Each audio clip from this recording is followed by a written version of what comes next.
Hey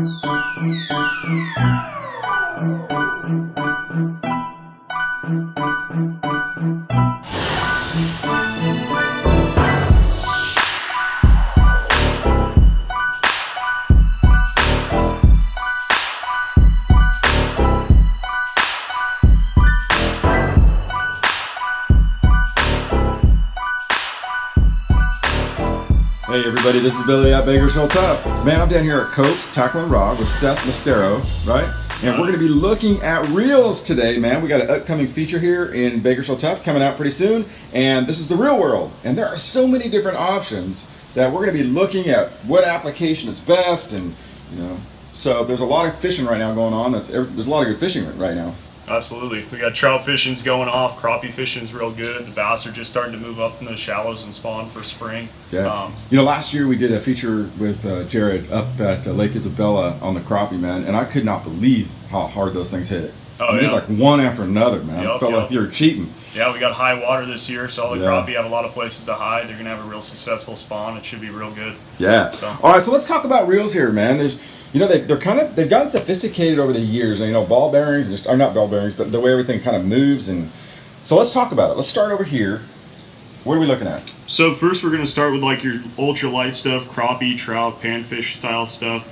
These are your 500 to 1,000 size reels made for 2 to 6 pound test. Yeah.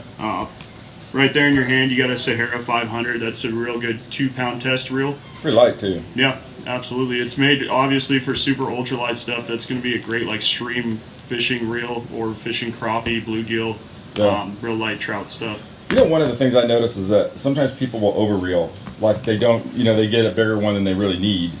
Absolutely. Because these will handle up to like what size fish? You can catch huge trout on those. Guys catch 20 pound trout on the reel that 20 size. pounds. Absolutely. Down south, there's some lakes with some real big trout, and you can set your drag. Obviously, there's a big player in it, but as long as you got your drag loose, and you can catch huge trout on a 2 pound test. Really? So, absolutely. How important? I know it is. I'll let you answer. I also see a lot of guys out there putting too heavy a line. That's a big thing because a lot of people will overline a reel, right? Absolutely. Yeah, line's probably the biggest thing in trout fishing. Anything over 4 pound test, if you're throwing it out and just letting it sit, you're going to have a real hard time getting bit.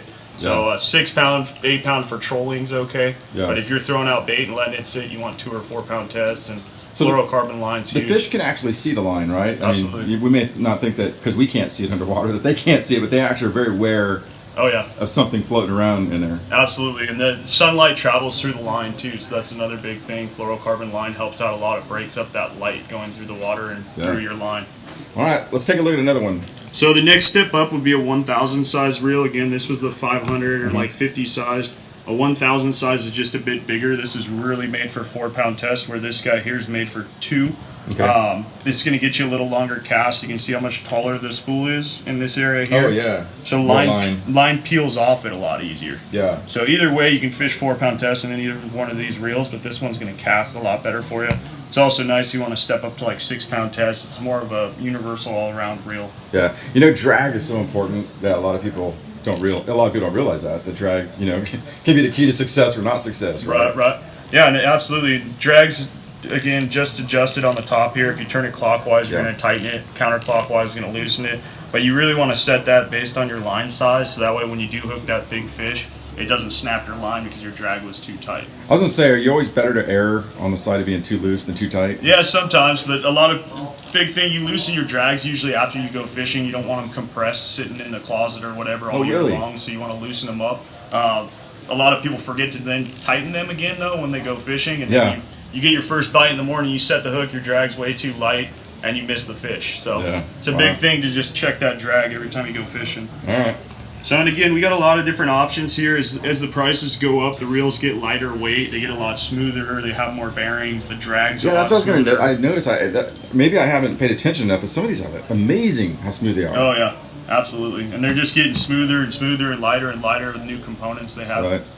And that's so important, like on the casting and stuff, man. Yeah, I mean, it's comfortable to be fishing with a weight reel all day long, Yeah. The drag, again, it's going to get a lot smoother, and the smoother the drag is, the less chance you have of it sticking up and like breaking a fish off on you. All right. So Moving on up, Okay. we have more of like our 2,500 to 3,000 size reels. These are going to be a bit bigger. They're made for like 6 to 10 pound tests. This is going to be more of like your bass, striper, small catfish size reels.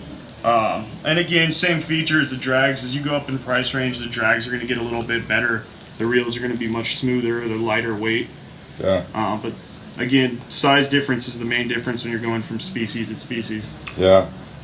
Wow, those are nice, man.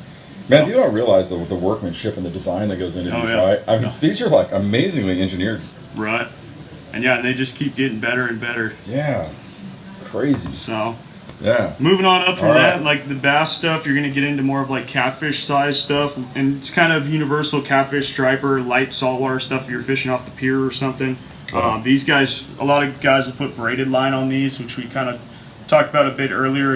You can fish like 40-pound test on something this size, 50-pound even. And that's heavy duty fishing right there. Absolutely. And the diameter is so thin on that stuff. You're 8 or 10, 12-pound test diameter line, but it's as strong as 40 or 50-pound test. Wow.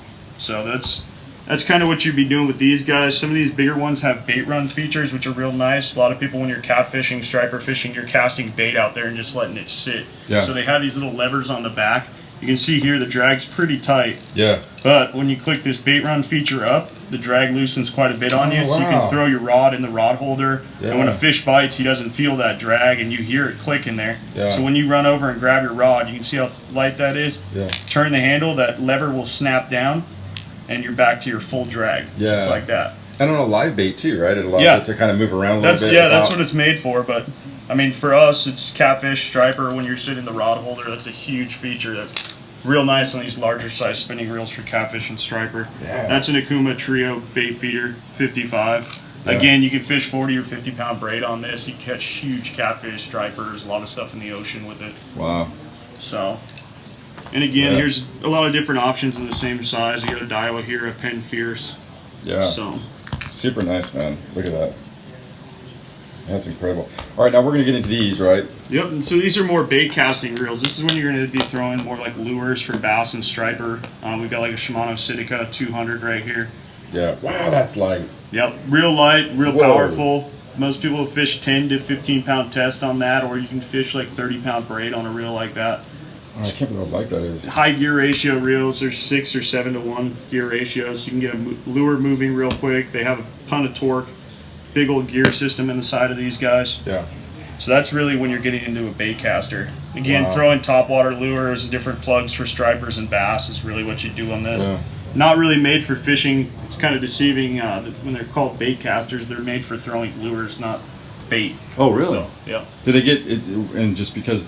Well, like I was showing you on the bait run feature on these guys, they don't have anything like that. So when you throw out a bait with a reel like this and you stick it in the rod holder, there's no way of the bait having bait running or Okay. anything. When you get bit, this thing's gonna get yanked in the water if you have Oh, it okay. sitting there. Yeah, yeah, Or on yeah. like a spinning reel, you put it on the rod holder. The bait run feature, you're gonna have that fly line ability there. You don't have that in a bait caster. Right. So, and Wow. again, these are really made for like hard casts and whipping the lure and stuff where something lighter weight on these spinning reels peels off the reel a lot easier. Man, the design on these things is so like, you know what I mean? It's like there's so much work put into the design and the aesthetics of what it looks like, you know what I Absolutely. mean? It's like a lot of work on the engineering, man. That's incredible. And all these reels start around $30 and go all the way I was up gonna say, hundreds you know, and hundreds of dollars. But People shouldn't get intimidated. You know, a lot of times you'll see something that you may think, oh wow, this is going to cost a lot of money, and a lot of times they're not. Right. You know what I mean? There's something in there for everybody's price range, whether it's budget or someone that's experienced that wants high end stuff. absolutely, yeah. I mean, we have the Shimano Sienna we were looking at earlier here. It's a $29.99 reel. Wow. We can get you a rod around the same price. You can have an No excellent kidding. setup for $60 that's going to last you a long time. Wow. So, All right, now I asked you to bring me out the highest end reel we have in the house here, right? And this is the Ferrari of reels, right? exactly. This is a Shimano Stella 2500. So this is about as nice as it gets here. Just super lightweight, super smooth. Doesn't get much better than this. Yeah. It's like a chrome plate or some platinum finish on it. Yeah. Man, that's Leave light. that thing in the reel cover, man. Bring a rag cleaner off all day long. Man, I mean, something like this, man, just bragging rights, right? Pretty it's- much, yeah. I mean, it's like, that's amazing right there. yeah. It's as good as it gets. Yeah. That's incredible. What makes a reel cost more? Is it the components and everything else, just, you know, they start putting carbon fiber into them. The drag system is just ridiculous on these things, just super smooth, never has any kind of hiccups at all. Just, you know, just like anything else, man, if you got the money, you can get some really, really nice stuff. Do reels have warranties at all? Most of them have a 1-year warranty through the manufacturer. Like anything else, it's like a car. You got to have them serviced. You got to take care of them. You know, they got to be oiled and lubed and cleaned. I was going to ask you that, maintenance. You have to maintenance reel up. Yeah, usually, I mean, depending on what you're doing, if you're using it in salt water, you're going to have to maintain it a whole lot more. Okay. But something in fresh water, you just keep it real clean. Obviously, fresh water is not really going to corrode them as long as you leave them dry after you go fishing. Yeah. But every year or two, you definitely want to get inside there, put a little oil in there. We have a guy here who services reels super reasonably priced. Obviously, if you're buying a reel for $29.99, it's going to cost you a little more than that to get serviced. So you probably want to get it either do it yourself. We sell some reel oil and stuff, or clean it yourself, or just replace it every few years. Yeah, very cool. As different techniques and stuff come out, you know, and water levels, water clarity makes a huge difference. Most of these spinning reels, like bass fishing, are going to be for real lightweight applications. Right. So in the winter time, when the bass are like real finicky, they don't want to bite. You have to like downsize your line and everything, and that's when you're going to be going with like spinning reels. When you start getting into the pros too, the tournament play, I'd imagine like some of the gear that they use actually plays into the market too, right? Some of the guys that are hardcore, they want to know what these guys are using, right? It's like everything else. Yep. Whatever has the most marketing behind it, you know, it gets the name out there and everyone's looking for those products. So and we have the latest and greatest. We get stuff in every week from our distributors and manufacturers and stuff. And I'm sure you guys can get anything anybody wanted, right? Absolutely. You can't get, so. Yep. We have a couple reels here that were actually just released at the Bassmaster Classic here a couple weeks back, which goes into exactly what you're saying. The Daiwa Tula 60th anniversary is a super limited edition reel. These guys are actually serial numbered on the gearbox here. Oh man, look at that. So they only made a couple thousand of them. When those are gone, they're Collector's gone. edition, man. Yep, exactly. And then these Sport Inception Z's are another one.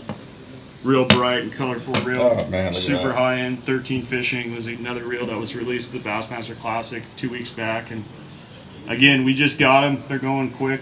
So come on down and check them out. Yeah, that's so cool. Well, thanks for showing us all this, man. Absolutely. I think a lot of people are looking forward to the fishing season this year, and what better place to start than down here at Coates. Absolutely. Come on down and see us. We'll answer any of your questions. Get you hooked up. All right, thanks for the video. Thank you. All right, man. This is Billy at Baker Show Talk.